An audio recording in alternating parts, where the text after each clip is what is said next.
I choose Dickinson, but there's no material. You have to invent the, I love Dickinson, yeah. What was your opinion of The Last Tycoon? Oh, Last Tycoon. Well, this is, as you say, an incomplete book, and Edmund Wilson stitched it together after Fitzgerald's death, and I think as the portrait of Hollywood, the picture, the process of making a film in that book is very good, because he goes into the mind of this Monroe star, his lead character is modeled Irving Thalberg, great director, and he does things the way Thalberg would have done them, and so you get a real close idea of how a film gets shaped by a genius like Thalberg. So I think that's a useful part of the book, but I don't think he'd really come to grips with the emotional side of the book, so that there's a love affair in it. It's probably based on his with Sheila Graham, but it's not terribly moving, I don't think, and not terribly convincing. So that's not to say if he'd lived a little longer, he might not have written a very good book. But I think it is a good book. It's as good a book about how Hollywood works as I know of. Yeah. Thank you. Which are your favorite books for both authors? I'm sorry? The favorite books for you, for both authors? Which are your favorite books? Oh. Well, I suppose A Great Gatsby is my Yeah. favorite book of Fitzgerald's. I suppose In Our Times, favorite book of Hemingway. So book of stories of Nick Adams. For Hemingway, which one? In Our Time, it's a book of his early stories, and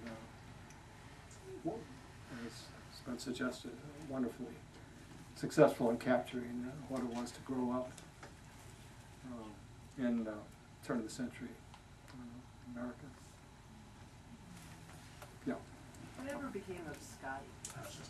Scotty died a few years ago. I got to know Scotty very well. We were friends. We once went out to dinner in Georgetown, D.C., at a place called Gatsby's.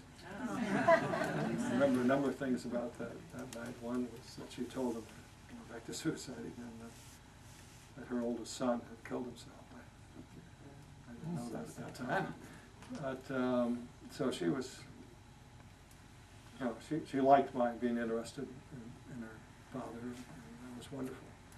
And the other thing I remember that evening is that, and I swear this is truth, that there was air conditioning vents, and from them was issuing the smell of marijuana. So we sat having dinner. It was hot in the city. Just a minor second question, and please forgive me. But again, just as a minor question. But in The Great Gatsby, which I agree with you is one of the great, almost prophetic archetypal works of American fiction, I find it sometimes almost impossible to believe that a man under the age of 30 could have grasped that kind of total vision of the culture. Which do you think more closely approximates the voice of Fitzgerald himself? The voice of Nick Carraway, the dispassionate observer, or Fitzgerald himself once said, "The Great Gatsby, that is me, myself." Yeah. Well, and by which he meant Gatsby himself. Yeah. Well, there's a lot of Fitzgerald in both those characters, but there's a chapter in the book also on the trouble with Nick, which is he's a snob, and he sees people, he devalues them on those grounds.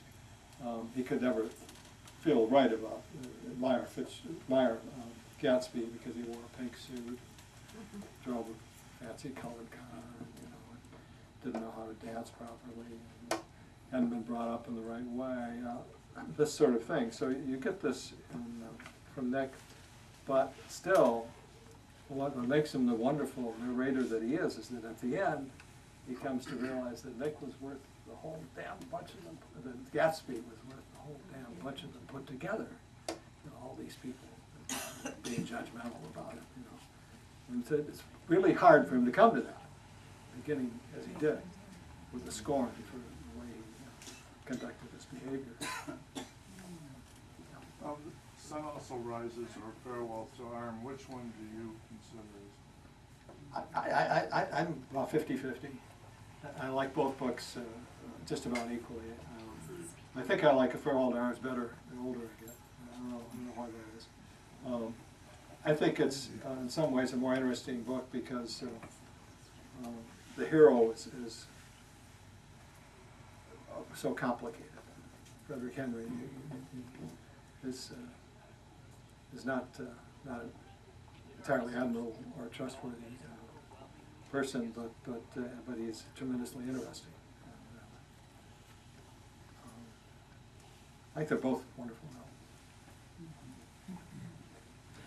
Yeah, Dave. This maybe should be the last question. You can keep it going. Who said, Fitzgerald or Hemingway, that the rich are different than you and they have more money? Yeah. Well, the anecdote is that Hemingway had been reading Fitzgerald's fiction, and he'd read this story in which Fitzgerald said, "The rich are very different from you and me." And Hemingway had said to Fitzgerald, "Yes, they have more money."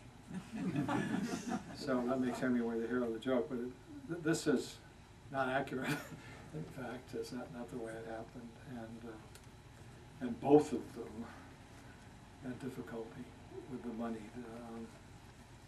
Hemingway, late in life at his 60th birthday party, you know about Maharaja Kuch Bihar is there, and all these rich celebrities, and Buck Lanham, you know, been to war with him, goes there, and then Hemingway seemed an entirely different person, surrounded by all this money and social connections. So, yeah, it's difficult, I suppose, not to be appropriated by the rich when you're as successful as Hemingway was. And I'm afraid that was beginning to happen toward the end. And maybe Mary, his fourth wife, has something. She probably had something to do with that happening. But I don't want to put Mary down. She was nice to me too. So, thank you very much.